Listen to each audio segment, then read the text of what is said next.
काय आहे तर सर्वप्रथम त्यामध्ये पहिली ओळ म्हणते एकम ब्रह्म, एकम ब्रह्म द्वितीय नास्ते किंचन, नैना नास्ते नास्ते किंचन। अर्थात ईश्वर फक्त एकच आहे, दुसरा नाही, नाही अजिबात नाही, थोडंही नाही। आता हा झाला ब्रह्मसूत्राचा भाग।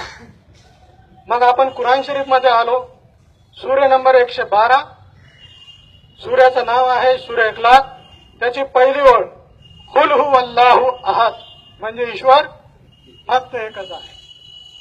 आता आपण दुसरा एक चॅप्टर घेऊ त्याच्यामधला की ईश्वरची अजून दुसरी काय कसोटी आहे, तर ती कसोटीचं दुसरं सांगितलेलं आहे सामवेद चॅप्टर 16 अध्याय 16 श्लोक नंबर 14, नाच्यास्य प्रतिमा असती, देवाची अशी कुठलीही प्रतिमा नाही।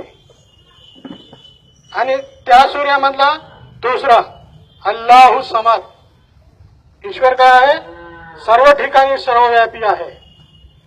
आणि पुढची त्याची लम यलिद व लम युलद, त्याला कोणी आई बाप नाही किंवा तो त्याचा कोणीही मुलगा वगैरे कोणी नाही। वलम यकुल लहू कुफुवन अहद, आणि त्याच्यासारखा दुसरा कोणी नाही आणि त्याच्याशी आपण कोणाशीही जोड करू शकत नाही। आता आपण कुठे आलो होतो की नाच्यास्य प्रतिमा असती, त्याची प्रतिमा अजिबात नाही। आपण काय करतो, प्रतिमा तयार करतो। आपले वेद आपण वाचले का, नाही। नाच्यास्य प्रतिमा असती असं म्हणलेलं आहे। पुढचं न जनिताय न जनिपाय, पुढचा शब्द काय, जनिताय न जनिपाय, म्हणजे त्याला कोणी आई वडील नाही, तो कोणाचाही मुलगा नाही। आहे की नाही साम्य, बरोबर आहे की नाही?